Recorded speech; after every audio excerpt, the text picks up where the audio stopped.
here with the Iowa Power BI user group, and I'm here to introduce you to Stepan Reschel. Is that right? Did I get that right? Yeah, you're absolutely correct. Hello, James. Hello, everyone. How are you doing, Stepan? We're uh, Uh, we're in very different time zones, almost opposite sides of the world, but we've come yeah, together over a common interest in Power BI and the Power BI REST API and Power Query. So exactly. with no ado, I actually hand it off to you, Stepan, and we're going to Thank you. listen and see what you have to say. Okay, thank you, James. Hello, everyone. I'm here to share with you some of my steps that I've made make around the Power BI REST API, and especially in case of Power Query Optics. So we will slightly try to. I will slightly try to show you how to fight with Power BI REST API when you're trying to use a Power Query. There are some links to my LinkedIn, my Twitter, where you can find me. But I don't want to waste here lots of precious time to showing them. So let's directly jump into the agenda. First point that I have here for you is that what is a REST API? Because for someone, it can be something that he never heard about or he really don't know how it works and what it should be capable of. Then I will jump into how it can help me, and especially in case of Power BI REST API itself. Then we will talk something about access tokens because they are quite necessary when you would like to work with Power BI REST API and with other APIs mostly. So because of that, we will need to know something about the IDs and secrets that are necessary. And also, I have there some demos here for you and some rules that should be followed when you would like to be gathering these data from the API. So let's jump into that. What you think, James? Sorry, I was reading the comments in LinkedIn. I didn't catch that. I was just saying, let's jump into that. Oh So, yes, absolutely. Let's jump right in. okay, I will start with REST API, and because I would like to be speaking about the REST API, I have their little story around that.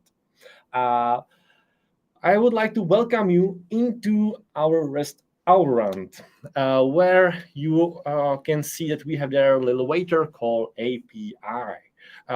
This API brings you the menu where you can find the meals, drinks, and something that's called payment and post the feedback. But once you've opened this menu, you've looked for meals because you would like to get some, and under the meal part of the menu, you found only two things. One, list of the meals, and second one, a meal.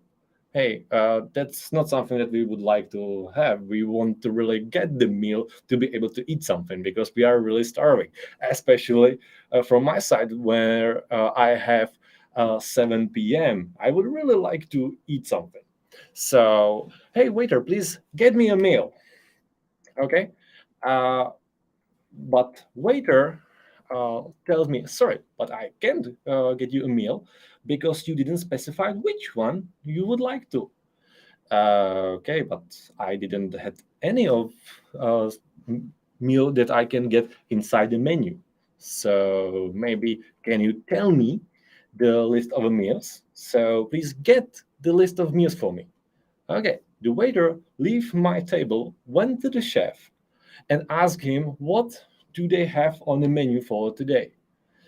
The chef returns the list of the meals, which is burger, pizza, and a risotto, and come back to me with this content that was delivered from a chef. So finally, I know that I can get one of these meals. So let's a little bit change the previous, let's say, call to get a meal and get a meal risotto. If I ask with this specific parameter, the waiter finally knows what I would like to get, and he can go into the chef uh, to the chef, and he can start preparing my meal. After quick preparing, he's able to return with my meal, and I finally can eat something. So I will not be starving at all. Okay, let's say that I don't want a drink, because if I would need to ask for all the drinks, wait for that, and then finally order something, it would take too much time. So I would like to pay a bill. But before I would like to start paying, I have to know what and how much I will have to pay. So please, can you get me a bill? Okay, he went, but to get me the bill, but for this moment, not to the chef, but to the cash register, where he generates the bill and returns back to me with the billed amount. Thanks to that, I can finally give him my amount that I have to pay. He can take this to the cash register, check if a balance is zero. If yes, he can return and just say me, hey, you're okay, so you can go. Uh, on this principle, most of the APIs works. It means that you're trying to get something, post something, put something, delete, update, patch.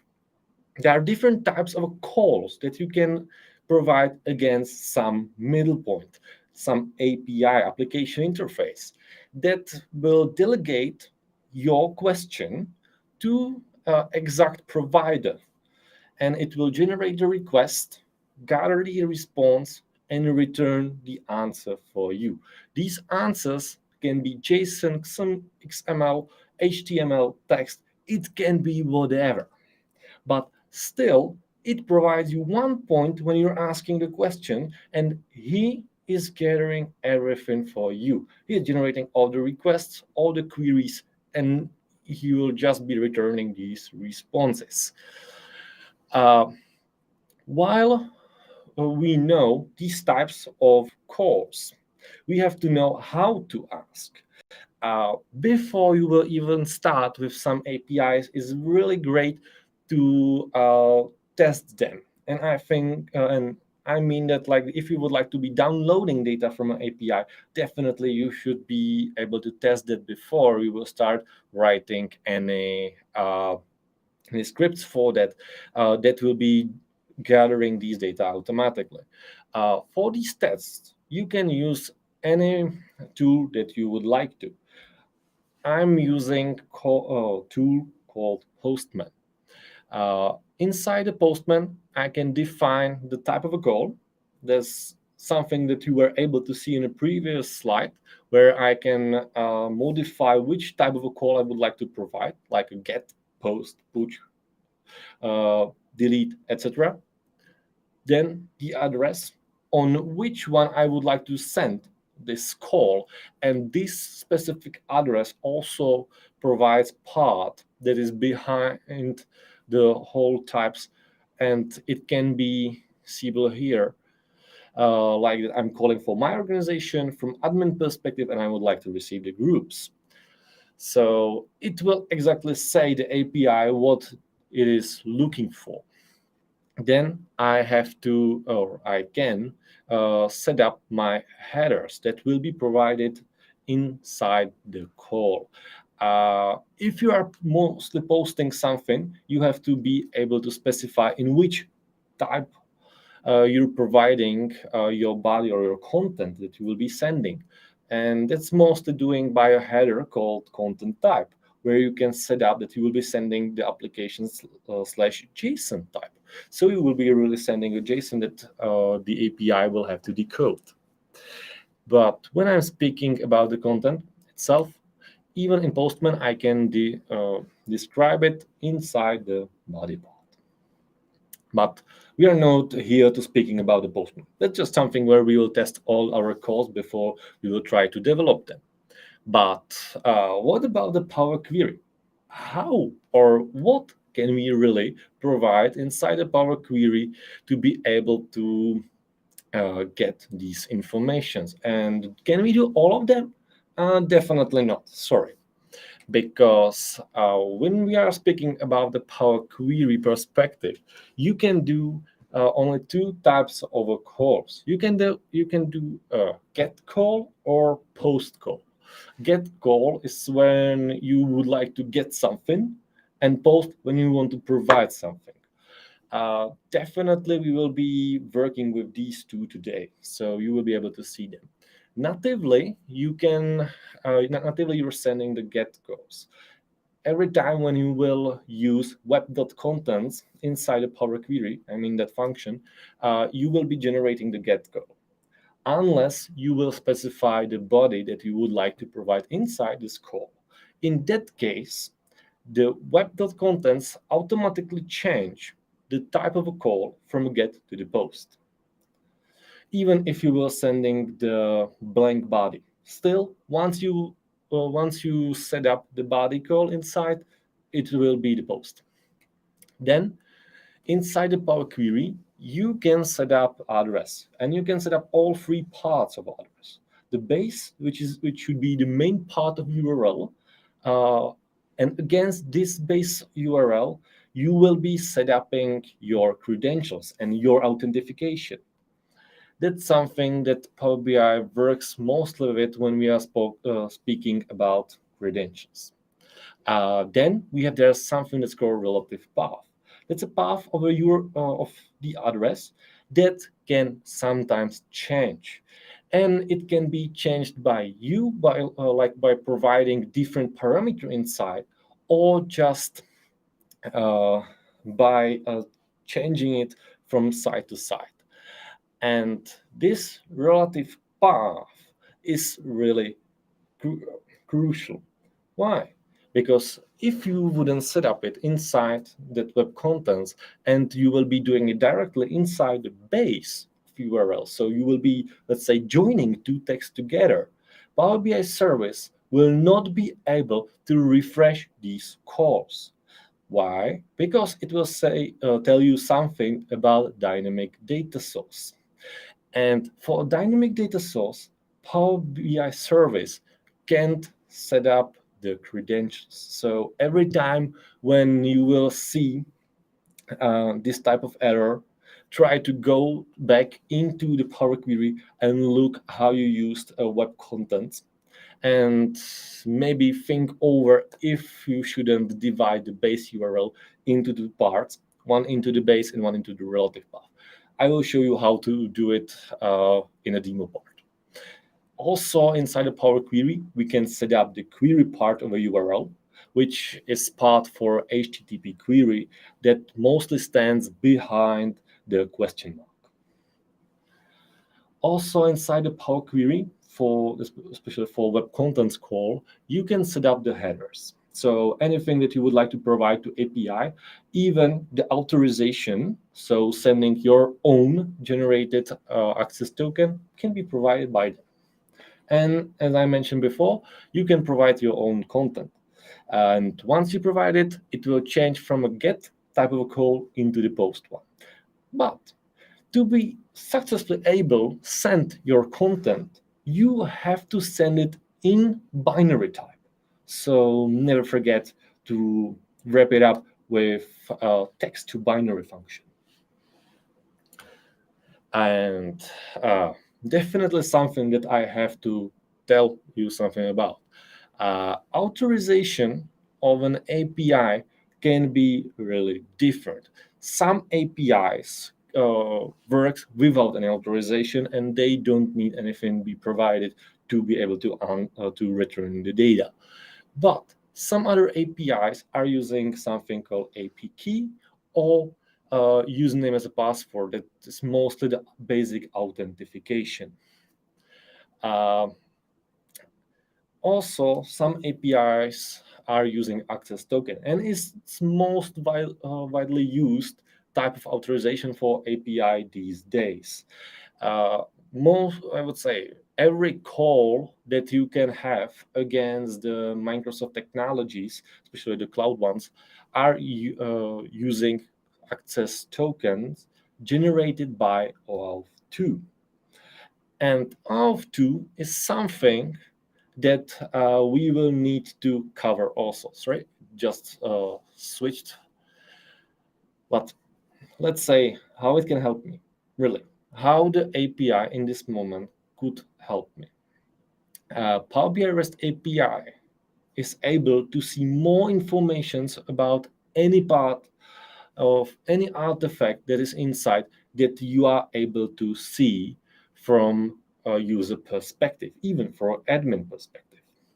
Power BI REST API is able to see mostly every single metadata that are stored under that, and is ready to bring you these metadata to be able to do with them anything that you want.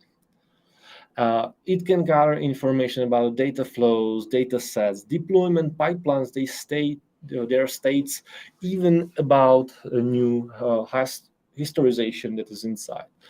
Also about the groups, reports, apps, dashboards, even the gateways, even about the data marts.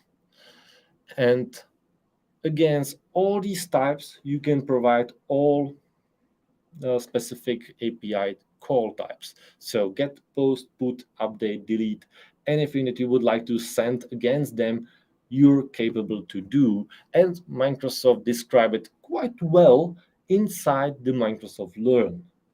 And in that Learn, you're able to find many different API calls that you are capable to do. But let's look closely on the data sets, because from Power BI REST API data sets, we can have these get calls. We can get a data sets itself. We can get refreshes of them, their parameters, their data sources, the gateways to that these data sets are connected, or even users of these data sets. And it can be really helpful when you're trying to map where someone has an access.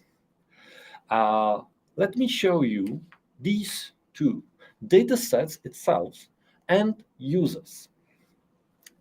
If I will do quick call against the data sets, it will returns me this list of attributes. It will returns me ID, name, if the data set is enabled to add rows by an API. So if it's a push data set, it will returns me its web URL, when it was created, when it was updated, even the upstream data sets, if there are some. And in that case, if I will not be looking on attributes, but the values that are returned, it will looks like this. So it will really returns you a lot of information about the data sets that you wouldn't be able to see directly. Sorry, I just have to drink a little bit.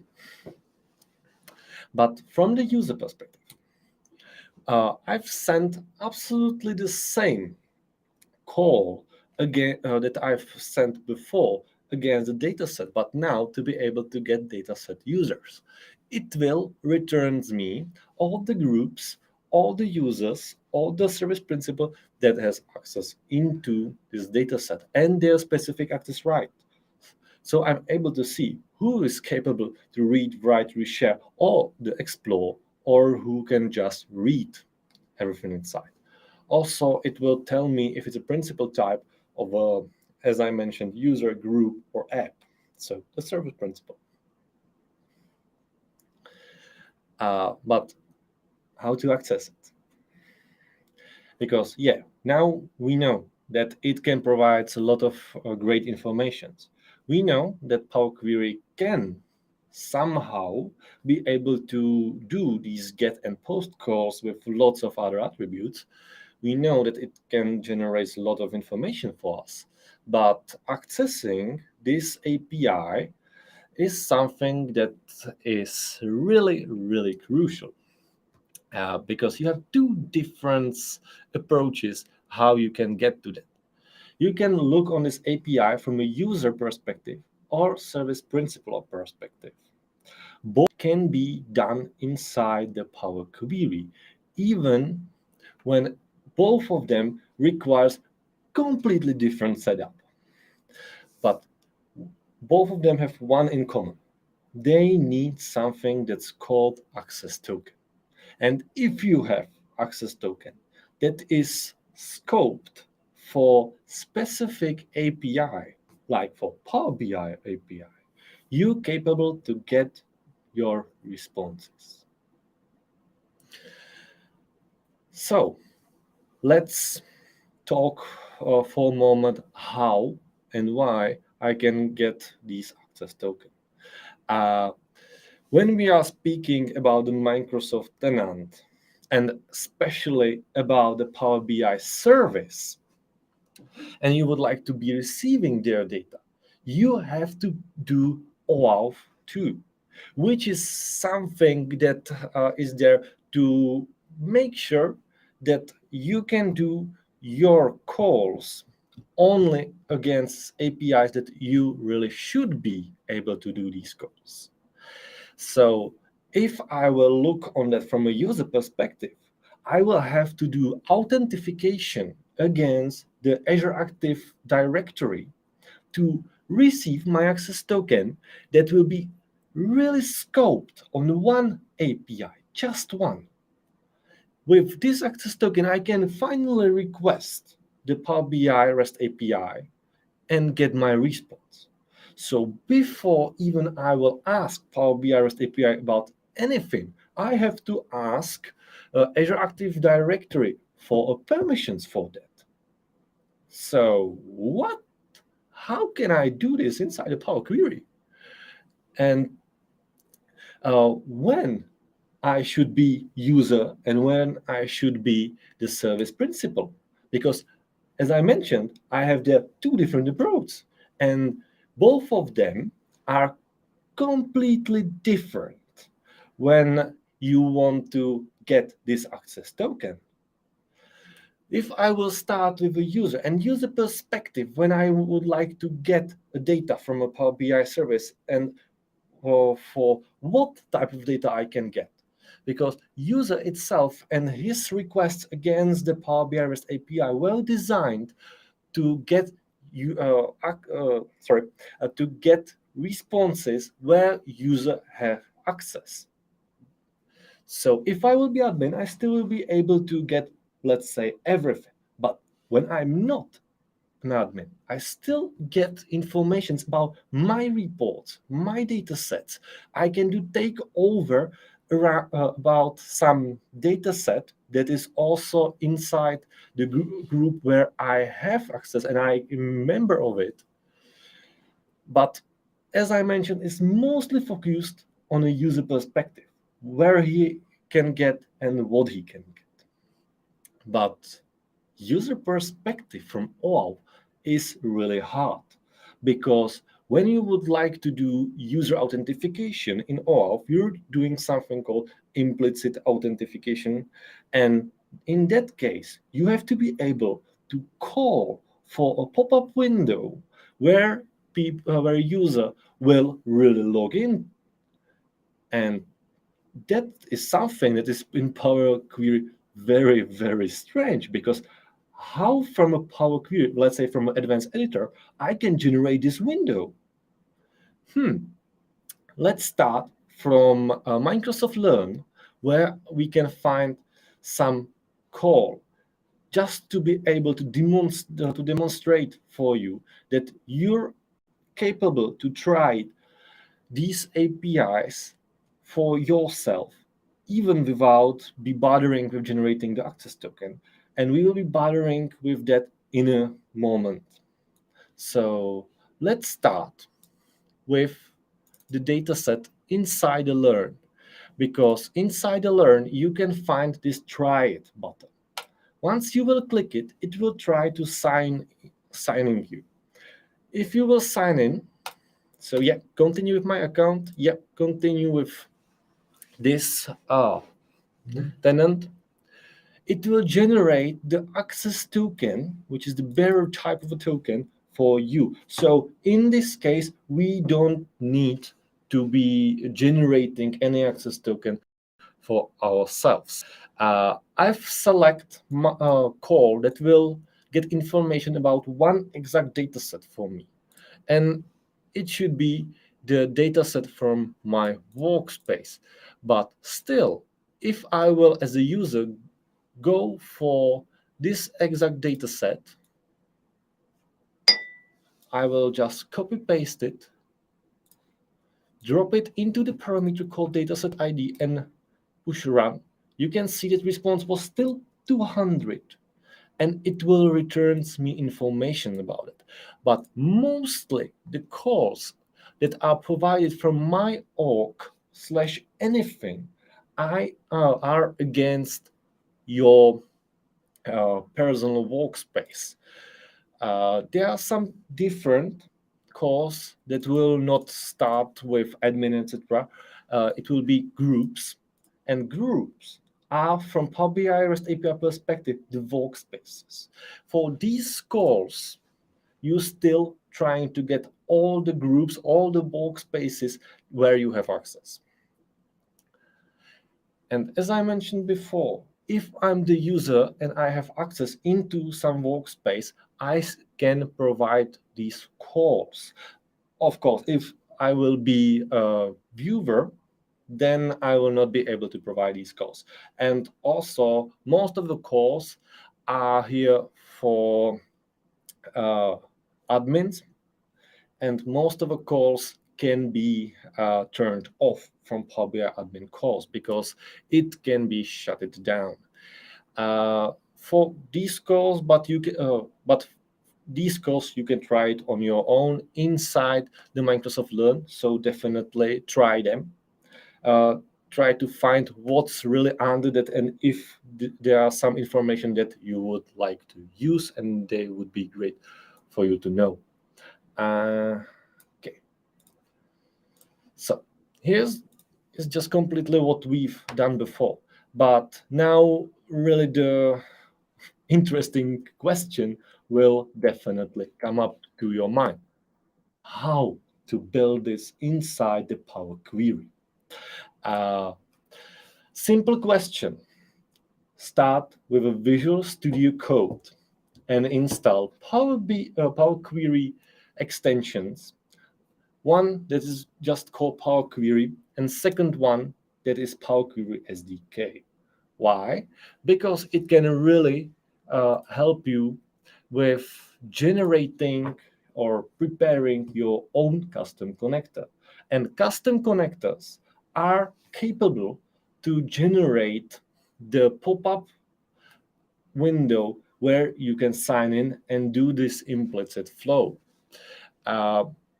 If you will set up inside this Power Query extension, in Power Query SDK extension, your workspace, it will generate for you few icons, some PQ file, which is Power Query,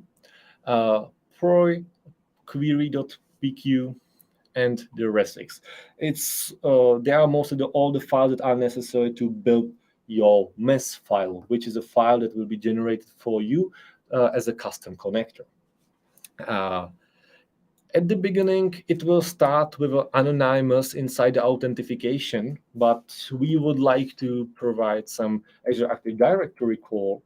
And when you are building your own connector, you can directly use AAD to say that you would like to do direct calls against the Azure Active Directory. If you would like to do a different OAuth, you can set up it also, but in this case, I will just be calling my Azure Active Directory.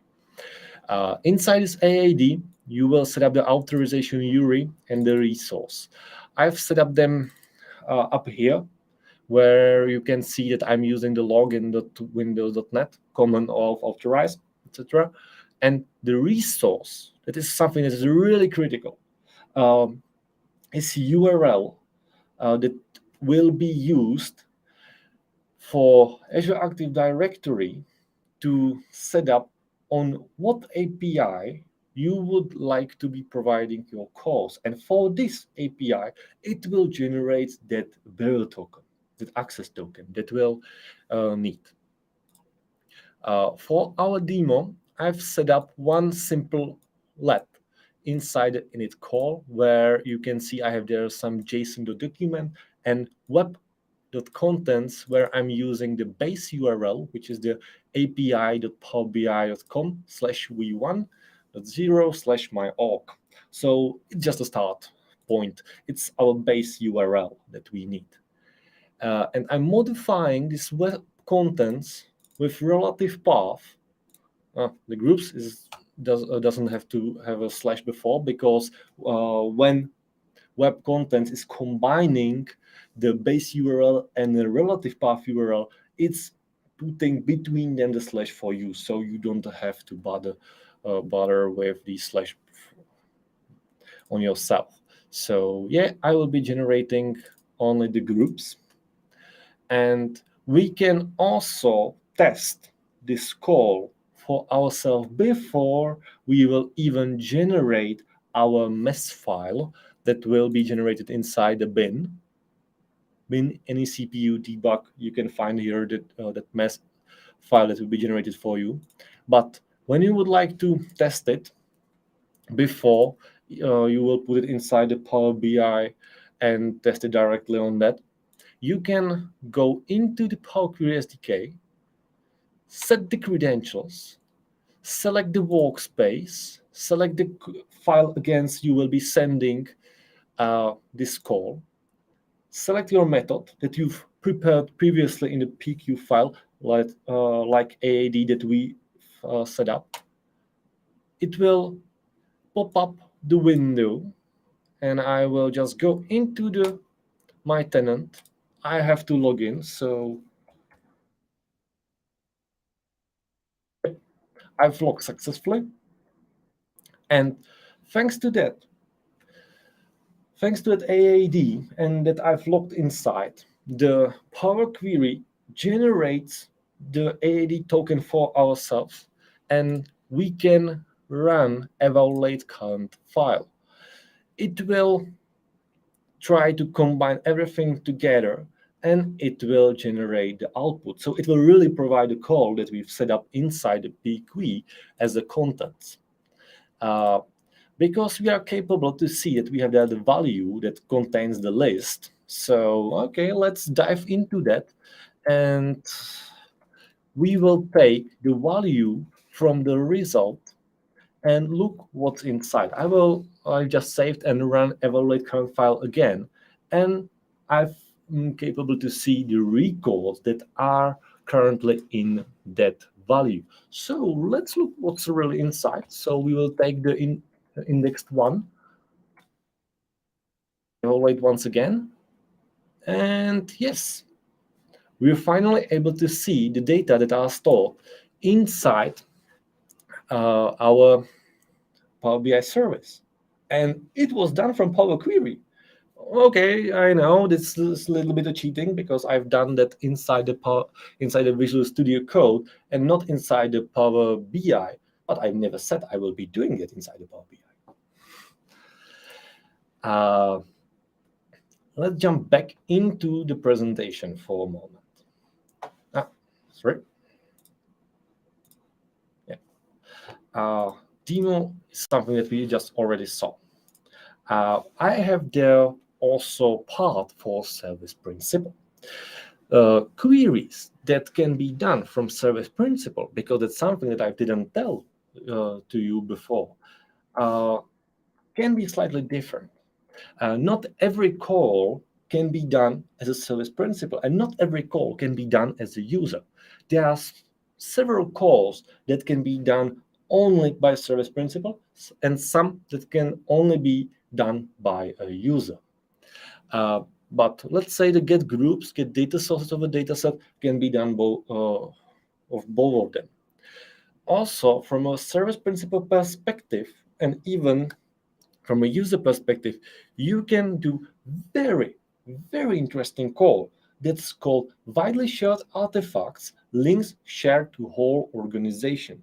So if anyone inside your Power BI service generate the link that is shareable for anyone, so he went into the report, click on the share button, link to whole organization, you capable by this call find who done this generating, get the link.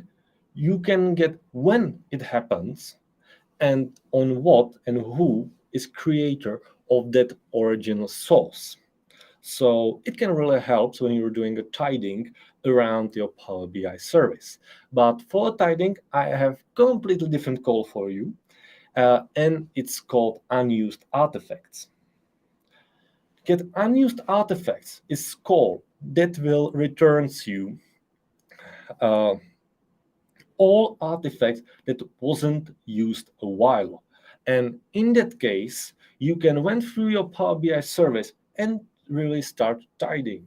You can delete most of them, or ask the creator who built the report, who built the data sets, that data flows, why it's still inside the Power BI service when no one is using it. But back to the topic. Service principals has little limitation. They can really be turned off. Inside the Power BI admin portal, you can allow service principals to use read-only Power BI admin APIs or turn it off. So then no service principal will be able to use them, even to enhance the admin API's responsive detailed metadata. I know the second one isn't directly for service principals, but that's something that I really need to tell you about, because it can generate for you much more metadata that can really help you find out what's really happening inside the Power BI service. And also we have the one more toggle that is enhanced admin API responses with a DEX and mashup expressions. I think most of you already heard about the call that's called execute query endpoint. And thanks to this last point, you can turn it off or on, or specific user group, which is much better. But let's go back into the Power Query, because Power Query is for magic, especially the M. And in this moment, I will really went into the Power BI to be able to generate the token from a service principal perspective. But maybe just a little theory before I will jump into that. I've already prepared this call for you, and you can use it anytime you would like to. I've also prepared for you some calls that you can already use and are all stored inside this QR code. Oh, sorry, I think you are not capable to see the QR code because my webcam is just on that. But here's also the link, and I believe that guys are just sending them into the chat. I will went into the script for a moment, and you can see here that I have there defined the URL, also the relative path of URL where you are sending the OAuth. And because everyone is using different Azure AD tenant, I've set it up here to for you to be able to provide yours, because it's all generated as a function, so custom function inside the Power Query. And then we have the body of call, because I've already told you that by web contents, you're capable to send anything directly to the Power Query. You can build it on your own, and I mean it like that you will set up the JSON with all the curly brackets, or you can use the URI.building query string function, where you will define as a record the client ID, resource, grant type, and client secrets. Once I will generate this token, it will be returned to me as a record. And of course, it will be as a JSON, so I will have to decompare it by JSON the document, and then I will receive this this recall, where I can find what token type it is, when it expires. And that's something that's really crucial, because every time when you're using service principal, and you're trying to generate a token, you have to be dealing with lifespans, with lifespan of token that you will receive, and also the lifespan of a client secret. Both of them are just temporarily, and especially this return token have quite short lifespan. So you will have to be able to be sending these calls quite quickly. And because inside the authorization, we're also providing the token type. So here is a part when I've just combined them together with a little space between them. So the end will look like this, where I'm really combining the token type and an access token. But good question would be where I can get these, where I can get the client ID, where I can get the grant type. Oh, okay, grant type is quite statical for this purpose. It's just client credentials. Resource I've defined up here, and here's also the client secret. So where ID and secret can be obtained. I will ask Adele where it is. Okay, so it's inside the Azure Active Directory. And where exactly? If we will go into the Azure Active Directory to register apps, we can set up our app where we can find the application ID, and inside the clients and secrets blade, we can find our key that we can also generate. I will show you directly where exactly it is. So if I will go into the Power BI service, I have already one service principal called test app. This test app has own application ID. And sorry, I'm now inside the wrong part. So I will go into the app registration, test app. Yep, now I'm fine in a good place. I can here see the application ID, also the tenant ID. So if you wouldn't know where to find the tenant ID, it can be found on many different places, and this is one of them. And inside the clients and secrets, I can generate my new key. Definitely copy the value, because after you will went out from this page, it will be a mask like this, and you will be not able to see it again. So then you will have to be able to delete it and go again. Also, you will have to set up the API permissions for the calls that you would like to provide. Like if I would go for the data sets, I can see here that I will need for that service principal the dataset dot read write all or dataset dot read at all scopes for my app. So that's something on what you should not forget, that you will need to have them. Once you have them all, you can finally provide them into prepared function and be able to get your token. So let's try it. I have Power BI with a Power Query. Inside the Power Query, I have already prepared my function that is called the get a token. This get a token will help me to generate token that I need. So inside the token, which is query that is generated from that custom function, as it can be, as you can find here inside the query dependencies, I'm using tenant ID, app secret, and app ID to be able to generate this value token. Service principal doesn't necessarily require generating any pop-up window, and that's why we are capable to generate it like this.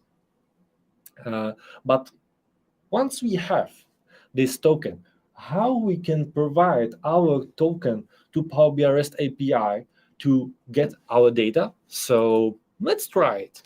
I will go into the new query, the blank, and I will create new function. So this will be the output of whole function. So I will just change the name, set it up as a function. So inside the function, I would like to be providing my token. So generated token as text, because I want to be sure that I'm providing only text values as a token. And then we can demonstrate on that data set also. So let's do it on a data sets, but data sets that will be in one exact group. So let's get all informations about the data set that are stored in one specific group. So we will need for that a group ID as a text also. It will be a little function that will also generate all the outputs at the end as a table. So we will start with an init call. And this init call will be also in first place our output. So we need to start with the web contents because it will generate our call against the Power BI REST API. We have our base URL, which will be https api.powerbi.com v10 my org, and everything else will be covered inside the relative path. Because just after my org, I will be set it up that I want to provide the admin call, and from admin perspective, I would like to receive groups with a specific ID and datasets from that. So okay, I will set up second parameter as a record. So the options nullable record type, where I will set up my relative path. And in this relative path, I can, it should not be a record, it's just a text.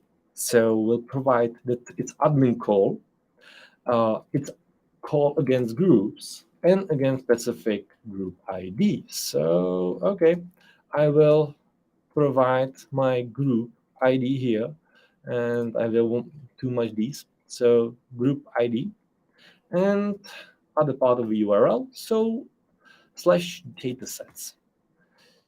This admin call will return me from my specific group all datasets and their informations. So, okay, this is a relative path, but still I'm not providing any authorization. So I will go into the headers, and headers really are the records. And here I need to set up authorization part of headers, where I will provide my generated token. Isn't that easy? I think it is. So inside the headers, I will be sending my authorization, which will be generated token that is generated in other query. I will wrap it up inside the JSON.document already because I just want to see the final results, not just the part of them. So sorry, I will just little format that. And like this, I can just click done, and it will generate my function. So, okay, I will change the name for data sets of group. And first is generated token, second one is group ID. Okay, so second query, which will be data set of group. First is a token, so okay, token, and then we will need that our ID. And because I'm not capable to remember all these IDs, so I will quickly copy that. Yep. And first, what I see is that access to the resource is forbidden. So I will try to refresh, and after refresh, because the token will be generated once again, it will have new lifespan, and this is able to return my data. So great, finally I was able to get my values out of a Power BI service. So let's look inside the value, which is the list of a record. Inside this group, I have 3 different data sets. So in this case, I can start writing down the query and slightly modify or get all the data out. I will show you a little helper with this, because we have the ID, name, web URL, etc. So I will take it to the right, and in the left, I will open Visual Studio Code once again. I will add a new file, so new text file, and I will set up 2 Power Query.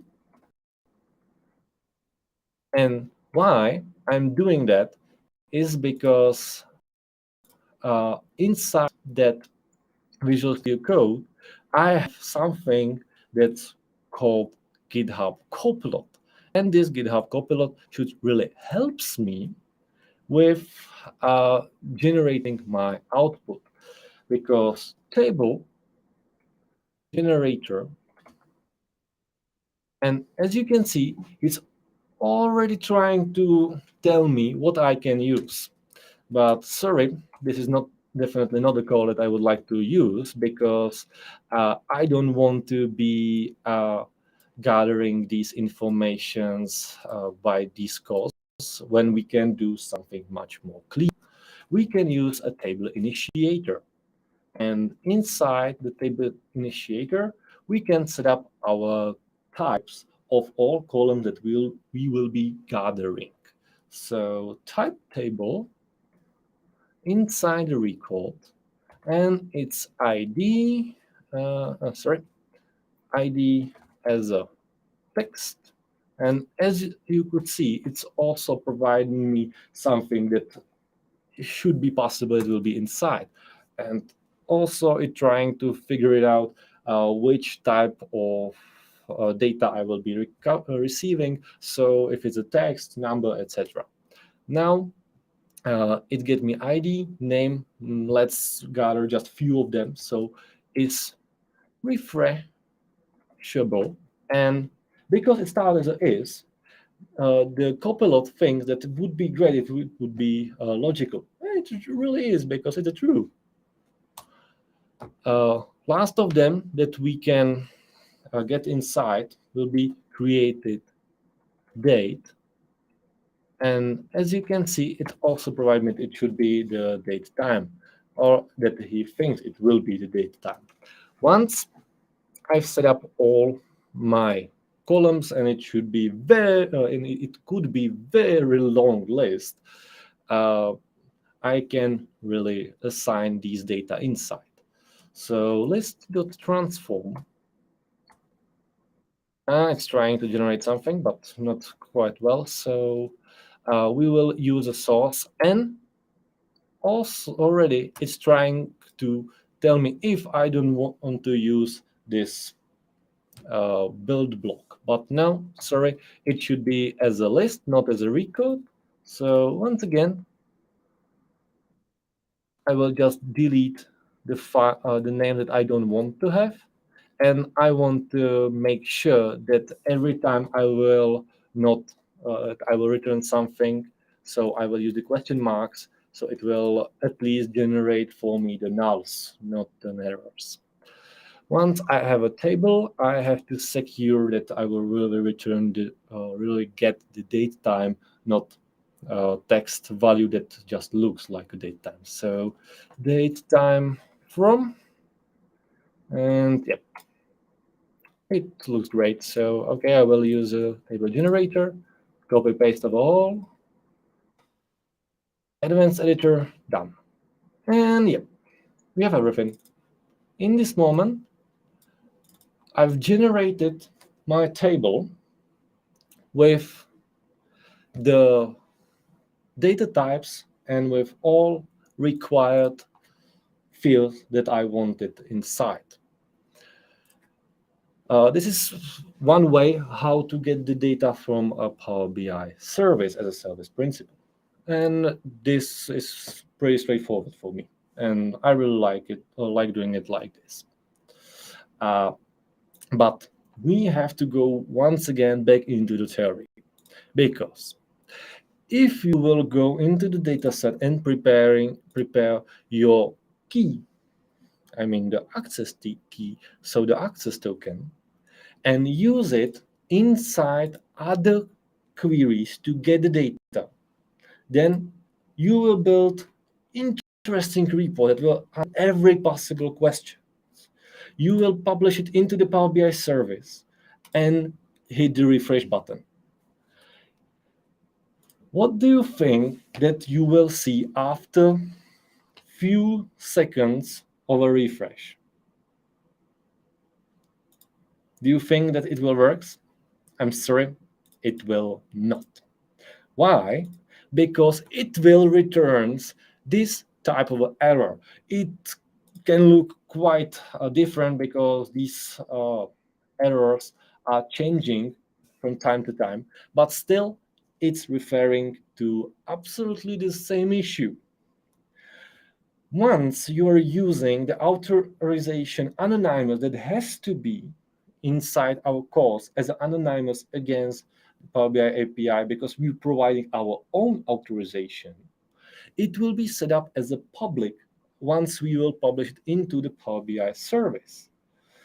But it will try to combine them, and for that case, it will not allow you to combine the data even when they are inside the public mode. You can read something more about that here on a Chris Webb blog. Also, I provide here the QR code, so if anyone can move my webcam to a different direction, please, it will be great.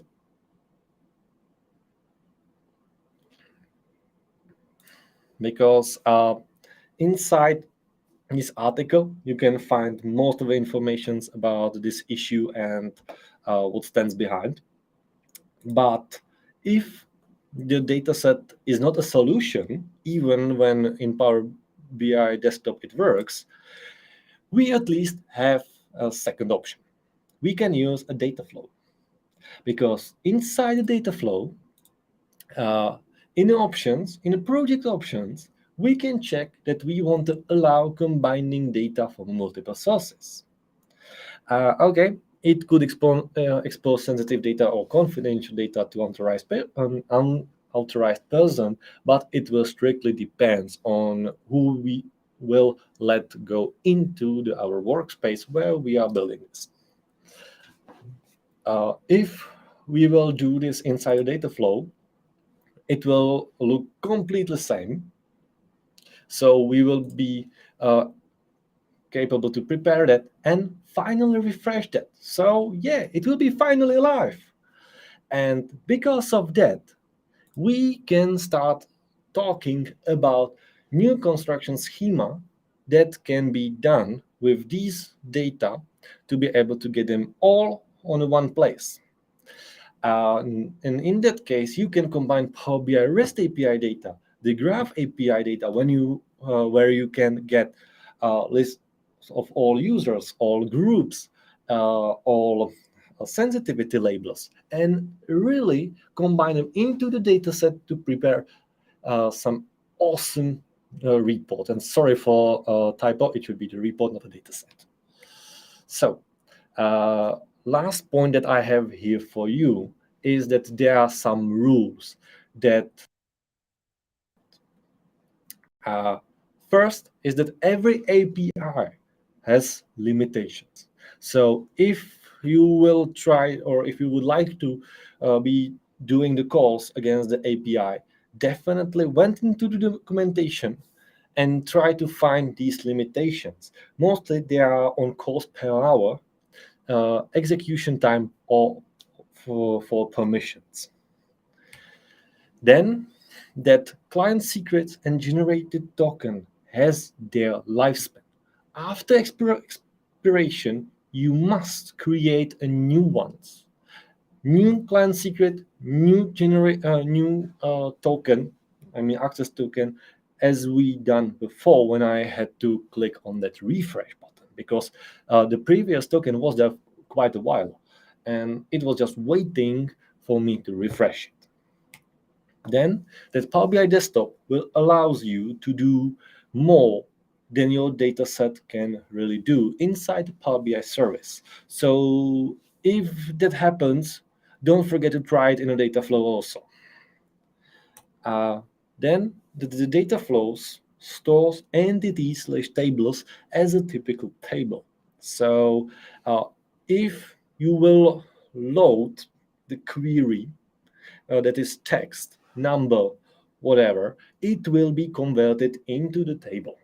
So to prevent that, you have to disable load of that query to let it stay as it is. Especially when we are talking about previously showed construction schema, it's quite critical because you will prepare it all for text as it is. And if you will try to save it without preventing a query from load, it will be converted into the table and you will went into the error once again.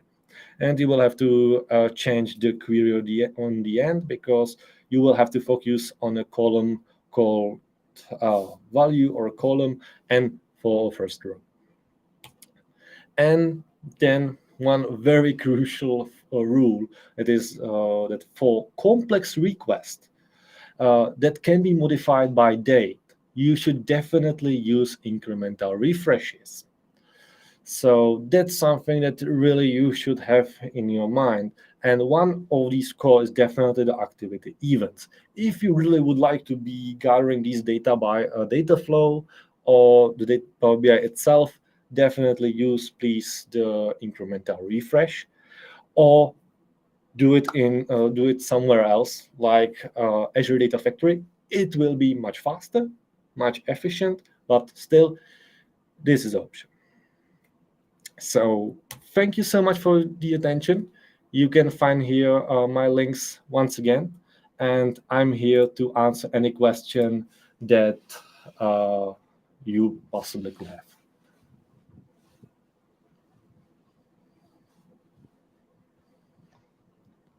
Wow, Okay. I'm impressed. I was doing a ton of just listening and seeing what was going on here.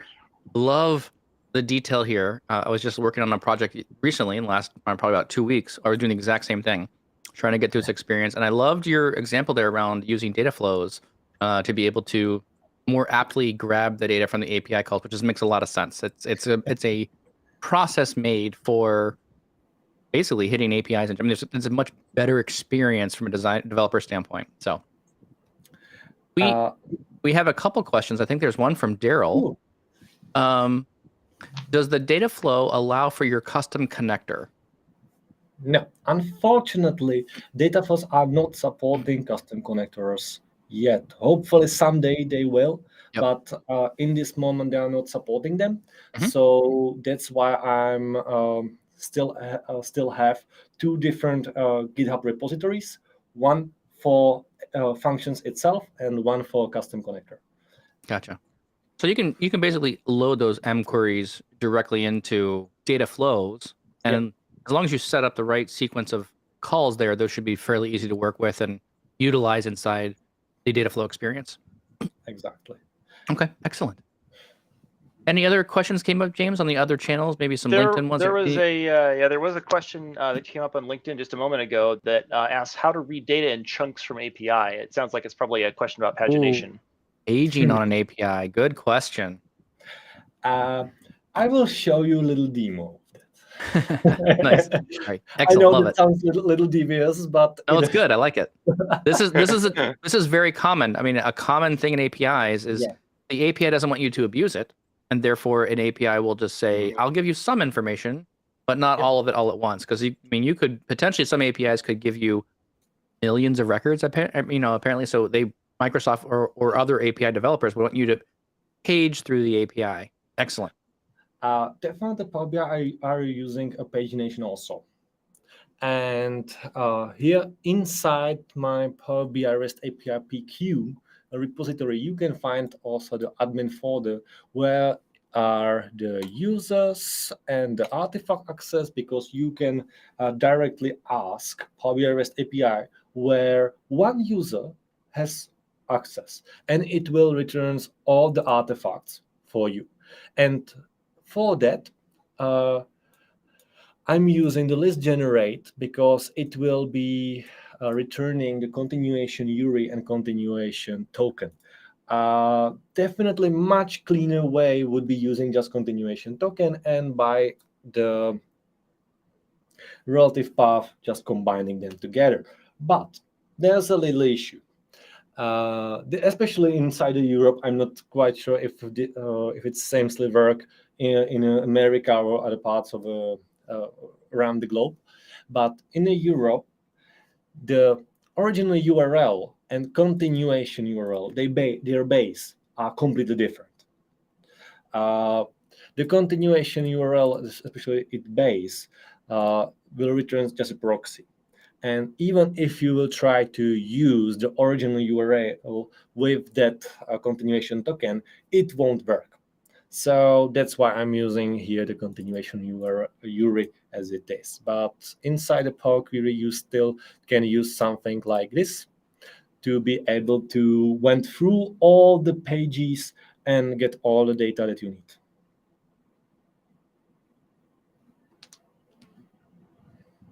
Nice. Fantastic. Excellent. And list.buffer is a very interesting function as well. So it's allowing to caching at some degree too. Yeah. To have wrapping in there. Excellent. I love this. This is really good.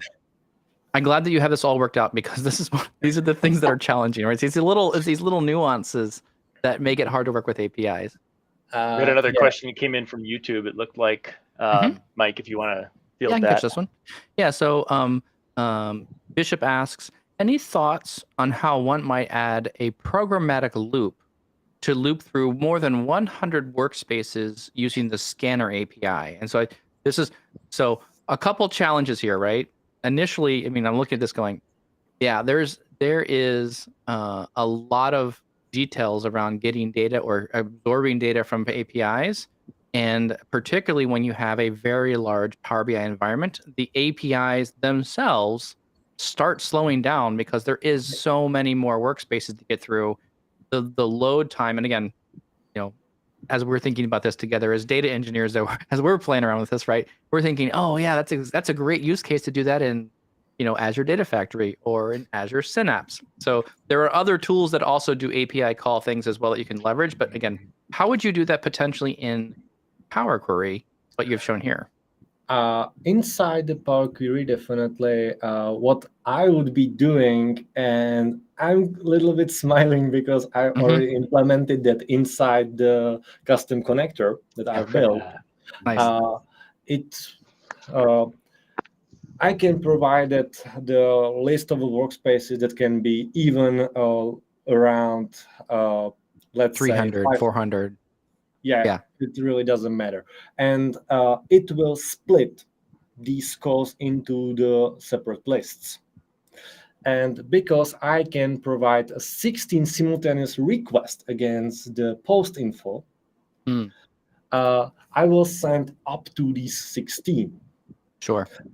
And after they're finished, I can send more of them. So it's when you start using a scanner API, you really have to divide all the workspaces that you would like to scan into these lists, and then sending one by another to be able to get all of them. It can really be turned into the sequence. But after the first running through all the workspace, I would really recommend you start using modified workspaces, because that's called that will return only the workspaces that has been modified from previous session.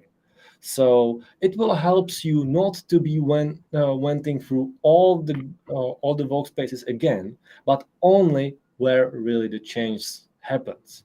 So it really take down the time for the returning the responses. So it's almost like saying adding like a column called updated date, right? And saying, okay, I want all the workspaces. And so what triggers a workspace to be modified? So if I modify workspace, is that, if I add a report, if I add a data set, if I change the permissions on said data set, do all of those things in your understanding, do those things all trigger what is modified? And it's probably in the documentation. I just haven't looked at it. Yeah, I will went into the documentation because Okay. this is something that is slightly changing from time to time. Mm-hmm. And luckily, it's updating here inside the documentation. So we want that, workspace info. The option modified since parameter can be provided. So you can set up this modified since the previous call you've done. So it's really helpful. Normally, it's a 3 days prior from a current time if you will not provide the modified since. And I think so.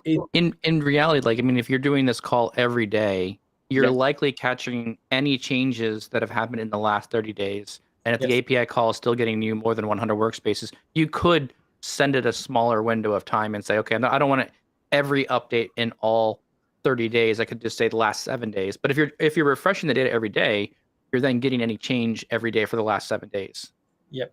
And you can even exclude the personal workspaces from that because most of the time you don't want to scan the personal workspaces. Yeah, you got 1,000 people in your organization. You're going to be scanning all those workspaces as well. Yeah, but here we are not able to see the exact parameters that trigger these changes. But from my tests, it was triggered by mostly everything. Updating the report, uploading new one, changing the data source, adding new people into the into that workspace, and especially because you're capable to into the relative path behind the query also, or into the query, you can set the lineage, data source details, data schema to true, data set expression, and get artifact users. So mostly most of them can be covered. Okay, excellent. The only thing I'm thinking here is, and again, I'm just kind of thinking through this idea now as we're talking about this online. The only exception I see to this would be is if you have an Azure Active Directory resource group that's attached to the workspace. That resource group could be changing the members of the resource group, but the resource group itself is not being renamed or updated on the workspace. So there could be some kind of weird like scenario where you have, again, we recommend it. I mean, our recommendation is if you're building Power BI environments, you want to be using the Active Directory resource group. So that is a recommended method by which we build things. So if that occurs, you may not catch new users added to the to the resource group, but that would be a whole different ball of wax. A whole nother API library you need to go after would be go to the Graph API and getting out each security group and the members of those groups. So that would be another whole separate problem. Yeah. Okay. Excellent. Greg Baldini is giving us some good feedback as well. Just talking here more about the get modified workspaces. So he makes a comment here that the get modified workspaces does a good job, but it sounds like the Microsoft side, it may not catch all the data in the last hour. So if you modify something very quickly and then immediately go call the API, it has a bit of a, let's call it a lagged or a lead time till when the API returns data about that workspace. So it sounds like, is that your experience too? Yeah, it definitely has a lag. Okay. And it has quite a similar lag to activity events call. Yeah. Because the activity events are going against the Microsoft logs itself. So in that case, for some responses, I have to wait even 2 days. But still, it's doable. It's just 2 days. It's not a week. It's not a month. So it's still quite fast. One gentleman here, again, Greg Baldini is also recommending things, and again, I would also recommend this too. When these calls get they get longer, when they get more verbose, sometimes it makes sense to do some of these things, like you said earlier in the presentation. Let's do them in Azure Data Factory or in Azure Synapse using a pipeline. So, I mean, I really want to, for smaller environments, when we're just experimenting with what's in the API call, I think there's really a good use case here for doing this in Power Query, doing this in M. Get your feet wet for what kind of data can come out of the APIs, because once you understand how the data stitches together, because we have to think about the visual model of like what is going on in PowerBI.com. We have reports, data sets, workspaces, users, apps, data marts, right? There's all these different things, and they all kind of link together some way. So in your mental model, you can go use the APIs to go get the assets and get all the things that are coming out. And then in Power Query and M, yeah, it may not be like the IT-based solution long-term, but at least you've decided what is relevant to you and what reporting you're going to produce with the APIs. And then you can go build, I'll call it, for lack of a better term, the prototype. And then the prototype can be handed over to someone else that they can then build the full solution. Yeah, exactly. As you said, the M here should be used to generate my personal report when I am looking for something. Or it should be used against some calls that will not generate enormous data. And even it should not be used as a full gatherer of all information. For small tenants, yeah, it can be used like that. But for small tenants, once we are speaking about something, let's say enterprise level, this definitely should not be an option. Yeah.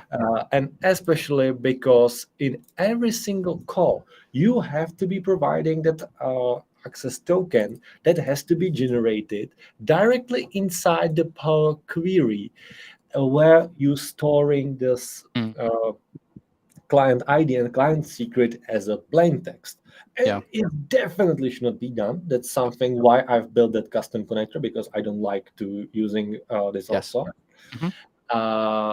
And in that case, it's much better to store it inside the Azure Key Vault. And let's say use Azure Functions inside the Data Factory to get all the requests I need, and store it, let's say, inside the blob storage to be able to query that by Azure Synapse. Love it. Definitely. Great.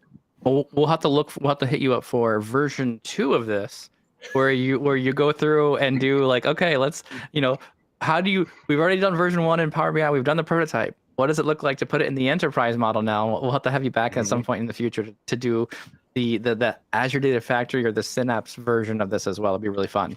I'm preparing a little notebook. Let's call it like that. Okay, sounds good. That will be gathering this information for. All right, we'll hit you up in the new year, 2023, January, February. We'll see how far you get over the holidays. It's these calls are really not that hard, and then once again you will find what's really inside. It's quite the same again and again, and just generating them. So yeah, I think it should be possible. Awesome. James, anything else that you want to close off on? I don't think so.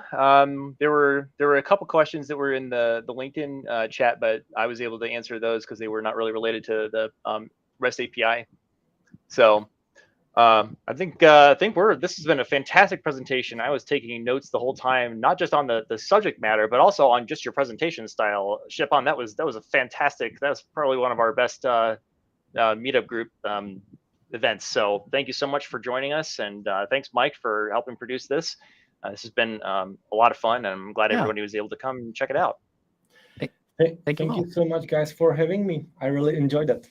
Thank you so much. We'll see you guys again soon. Appreciate it. James, thanks for organizing everything. It was awesome. And Stephen, appreciate your presentation. It was awesome. Thank you very much. Much love to the community. Thank you, guys. Take care, everyone. Okay, cheers. Bye. Bye.